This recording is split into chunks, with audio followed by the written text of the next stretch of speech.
బయట external security వాళ్ళకి నా పర్సనల్ సెక్యూరిటీ వాళ్ళకి మిగతా వాళ్ళని దయచేసి వెళ్ళిపోవాల్సిన ప్రెస్ మీట్ దయచేసి వచ్చిన బయట అర్థం చేసుకొని ఉత్తరాంధ్ర అనొచ్చు. గత ప్రభుత్వం దీన్ని నిర్లక్ష్యం చేసి అని చెప్పి వాళ్ళని దుయ్యపట్టచ్చు. అలాగే ఇప్పుడు ప్రభుత్వం చేస్తుంది సరిపోలేదని చెప్పచ్చు. లేదంటే దీన్ని ఒక మానవతా కోణం నుంచి మాట్లాడాలి దీన్ని. అందుకే నేను ప్రత్యేకించి ఉద్దాన సమస్యను నేను బేసిక్ నేను రాజకీయాలకు వచ్చినప్పుడు కూడా ఎప్పుడు కూడా ఒక ఆబ్జెక్టివ్గా ఒక ఇష్యూని మాట్లాడాల్సింది. విడదీసే రాజకీయాలు కాదు, మనుషుల్ని విడగొట్టే రాజకీయాలు కాదు, సమాజాన్ని కలిపే రాజకీయాలు కాదు. నేను మార్చి 14న నేను చెప్పదలుచుకుంది కూడా నాకు సంతోషం. అట్లీస్ట్ 1-2% ఉందని ఒప్పుకున్నారు అందరూ సంతోషం.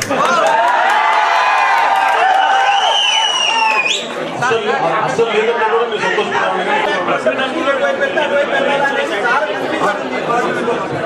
కన్ఫ్యూజన్ ఇప్పుడు ఆ పరిస్థితులకు తగ్గట్టు నాకు ఎందుకంటే నిజంగా నా స్థాయి ఏంటి, జనసేన బలం ఎంత అనేది నేను ప్రజల్లోకి వెళ్ళే వరకు నాకు తెలియదు.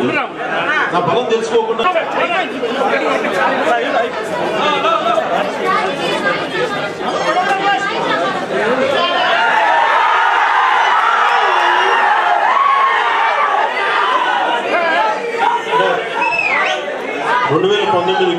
నేను ఎప్పుడు రాజకీయ నాయకుడు నాకు తెలియదు. నాకు తెలిసింది ప్రజల తాలూకు సమస్యలు.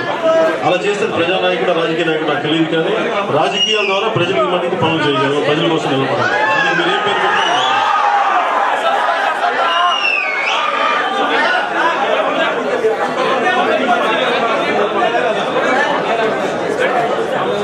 అక్టోబర్ తర్వాత జరిగిన దానికి ఆల్రెడీ ఒకటి 2 సినిమాలు ఒప్పుకున్నాను.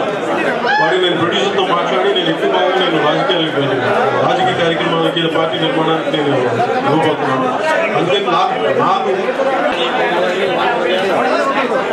నంద్యాల ఉప ఎన్నికల్లో పార్టీ స్టాండ్కి ఇప్పుడు నాకు ఎవరైతే పార్టీలు ఇప్పుడు మన వైద్య నిర్ణయం తీసుకుంటారు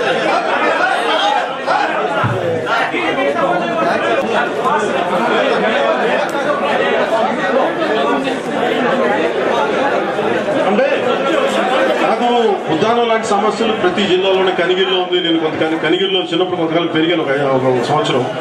అలాగే నెల్లూరు జిల్లాలో కొన్ని సమస్యలు ఉన్నాయి, ప్రకాశం జిల్లాలో ఇవన్నీ ఉన్నాయి. పార్టీ ఫిరాయింపులు ఇవన్నీ రిపీటెడ్గా ఫస్ట్ మనం అర్థం చేసుకోవాల్సిందంటే మనం ప్రీ ఇండిపెండెంట్ సమయంలో లేవు. It's a time of opportunistic politics, అవకాశవాది రాజకీయాల్లో కాలం ఇది. దీంట్లో ఫిరాయింపులు కేవలం ఒక పార్టీ చేస్తే 2 పార్టీలు చేస్తే మనం అర్థం చేసుకోవచ్చు. కానీ ప్రతి పార్టీ చేస్తున్నప్పుడు ఒకడు దొరికితే దొంగలు, దొరకకపోతే దొరలు, అంతే. దానికి నేను దిగులు మాట్లాడడానికి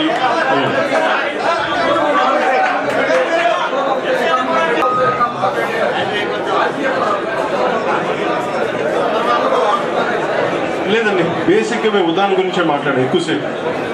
ఏదైనా కూర్చో లేదంటే నేను మాట్లాడటానికి ఆ పరిస్థితి రాలేదు. ఒకళ్ళు మాట్లాడదామని అనుకున్నా కానీ నాకు ప్రాపర్ ఆర్గనైజేషన్ లేకుండా కూర్చొని ముందుకెళ్ళి ఏం మాట్లాడగలను. అందుకని చెప్పి ప్రస్తుతానికి ఆ టాపిక్ నేను మాట్లాడాను.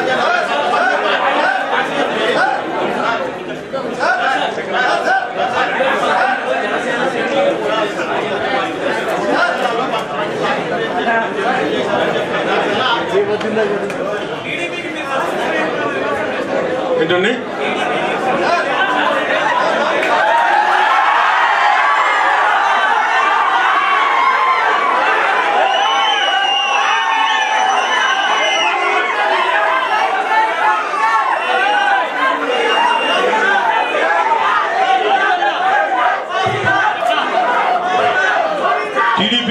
నేను రహస్య స్నేహితున్నా. అరే నేను భారతీయ జనతా పార్టీకి టీడీపీ కలిపి స్నేహం లేకపోతే ఎందుకు పనిచేస్తే ఖచ్చితంగా రహస్య స్నేహం అందరికీ బహిరంగ తెలిసింది స్నేహం చేశాను. కానీ ఆ స్నేహం ఏంటంటే ప్రజలకు సంబంధించి సడన్ ఒక కామన్ మినిమం ప్రోగ్రామ్ ద్వారా ఆ స్నేహం ఉంటుంది. కానీ ఇప్పుడు నిజంగా నాకు ఆ మధ్య నేను రకరకాల పరిస్థితుల మీద నేను టీడీపీ మీద మాట్లాడినప్పుడు దాంట్లో ఎక్కడ స్నేహం ఎక్కడ ఉంది? కేవలం అంటే స్నేహం ఉన్నది. ఇప్పుడు బంధుత్వం ఉంటేనే మా అన్నయ్య గారిని విభేదించి బయటకు వచ్చింది. అలాంటి ఈ రోజున్న స్నేహం మీద మీరు అది రహస్య స్నేహమే ఉంది. నిజంగా రేపు పొద్దున్న ప్రజలకు ఇబ్బంది కలిగించేది ఏదైనా ఉంటే నేను ప్రభుత్వానికి తెలియజేస్తాను. లేదంటే వాళ్ళకి ఎదురంటానికి కూడా నాకు ఇబ్బంది ఏం లేదు. అది నాకు ఆ పాయింట్లో నేను క్లియర్గా ఉన్నాను. కానీ దీనిలో రహస్య స్నేహం కానీ రహస్య ఎజెండాలు కానీ ఏమి లేవు.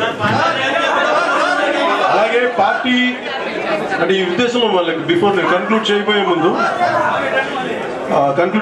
ఏంటంటే జనసేన పార్టీ ప్రత్యేక హోదాకు బ్రేక్ ఎక్కడ ఇచ్చారు అంటే ప్రత్యేక హోదా అనేది నిజంగా చాలా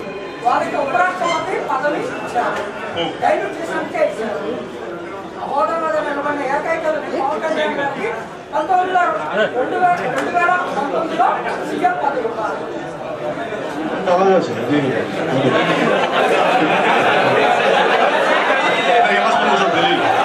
అంటే సార్ క్షమించాలి సార్ సార్ సార్ అంటే మీ బాగా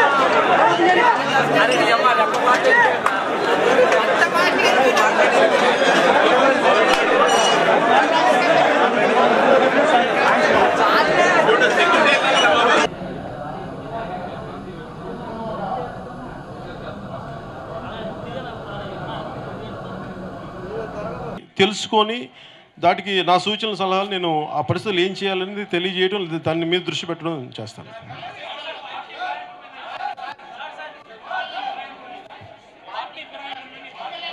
పార్టీ ఫిరాయింపులు ఇవన్నీ రిపీటెడ్గా ఫస్ట్ మనం అర్థం చేసుకోవాల్సిందంటే మనం ప్రీ ఇండిపెండెంట్ సమయంలో లేవు. It's the time of opportunistic politics, అవకాశవాది రాజకీయాలున్న కాలం ఇది. దీంట్లో ఫిరాయింపులు కేవలం ఒక పార్టీ చేస్తే 2 పార్టీలు చేస్తే మనం అర్థం చేసుకోవచ్చు. కానీ ప్రతి పార్టీ చేస్తున్నప్పుడు ఒకడు దొరికితే దొంగలు, దొరకపోతే దొరలు, అంతే. దానికి నేను దీని మీద పెద్ద మాట్లాడటానికి నేను సార్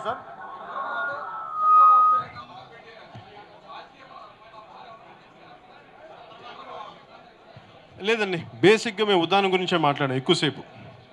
ఏదైనా కూర్చో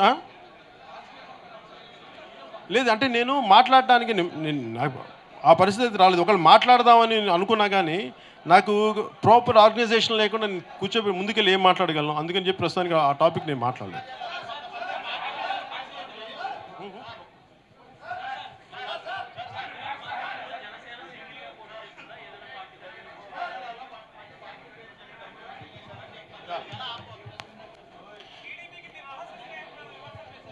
ఏంటండి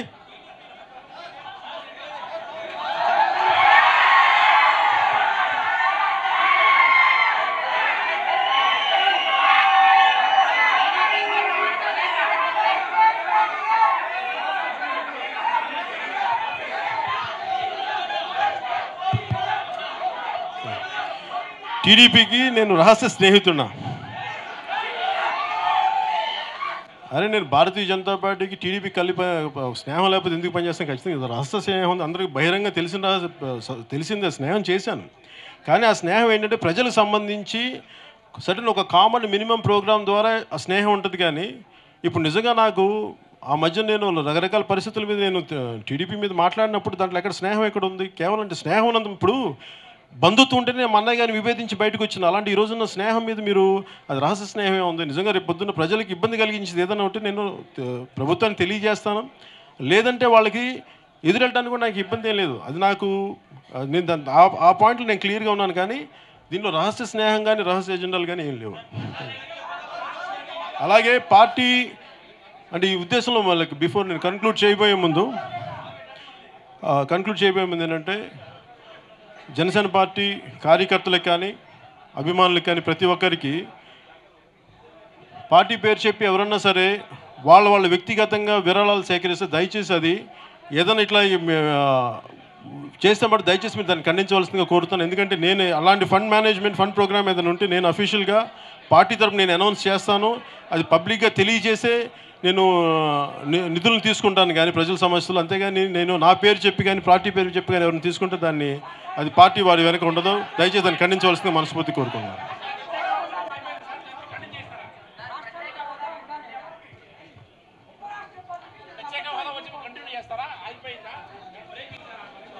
ప్రత్యేక హోదాకు బ్రేక్ ఎక్కడ ఇచ్చాము అంటే ప్రత్యేక హోదా అనేది నిజంగా చాలా బాధ కలిగించే విషయం. అంటే ప్రతి ఒక్కరు రకరకాలుగా దాన్ని డైల్యూట్ చేసి కేవలం ఇప్పుడు సోషల్ ప్లాట్ఫామ్స్ వరకు దాన్ని కన్ఫైన్ చేశారు. నాకు చాలా బాధగా ఉంది. అంటే దీని మీద నేను ఒక ప్రణాళిక ప్రకారం నేను వెళ్ళడానికి నాకు ఆలోచన ఉంది. దాన్ని ఏ స్థాయిలో తీసుకెళ్ళాలి ఎలా అనేది నేను ముందు నెక్స్ట్ 1 or 2 months నేను తెలియజేస్తాను. అంతేగాని ప్రత్యేక హోదా నా మనసులోంచి పోలేదు. అలాగే దాని మీద పోరాటం కూడా నేను చేయడం ఆపను. అంటే ఎందుకంటే ఇది కేంద్ర ప్రభుత్వం స్పందిస్తుందా ఇస్తుందా వీటన్నిటికంటే కూడా నాకేంటంటే సింపుల్ సార్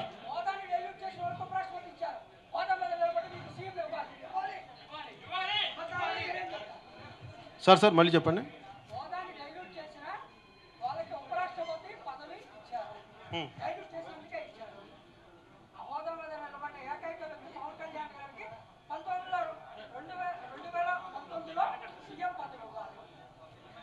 అంటే అలాగా సార్ ఇది అంటే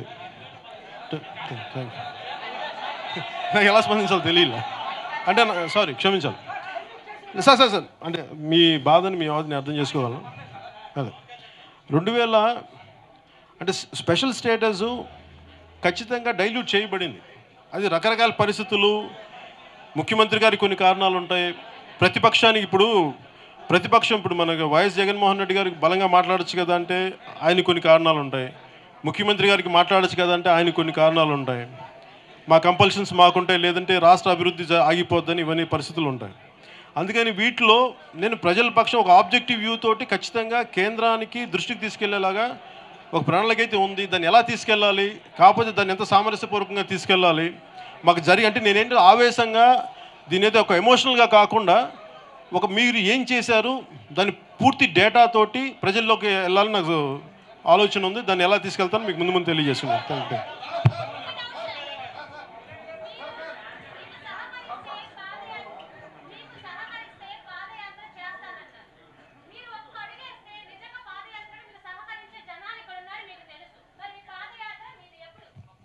అంటే పాదయాత్ర చేస్తేనే రాజకీయాలు అంటే ఎట్లా మీరు అంటే పాదయాత్ర చేస్తే రాజకీయాలు అనుకుంటే ఏదైనా చేయొచ్చు. బట్ పాదయాత్ర ఒక ముఖ్య ఉద్దేశం ఏంటంటే 1-on-1 సమస్యలు తెలుసుకోవడానికి. ఇప్పుడు నేను ఆక్వా ఫుడ్ పార్క్ గురించి తెలుసుకున్నానంటే నేను వెళ్ళలేదు. నేను వాళ్ళని ఒక్కోసారి ఉద్దానం కూడా నేను పాదయాత్ర చేస్తే తెలుసుకోలేదు. స్పందించే మనసు ఉన్నప్పుడు సమస్య నా దృష్టికి వచ్చినప్పుడు దాన్ని మాట్లాడగలను. అంతేగాని నిజంగా ప్రజలు అంటే నిజంగా అలాంటి పరిస్థితులు వచ్చి సహకరించగలిగితే నేను పాదయాత్రగా ఏ యాత్రకైనా చేయడానికి సిద్ధంగా ఉన్నాను. థ్యాంక్ యూ అండ్ జై హింద్.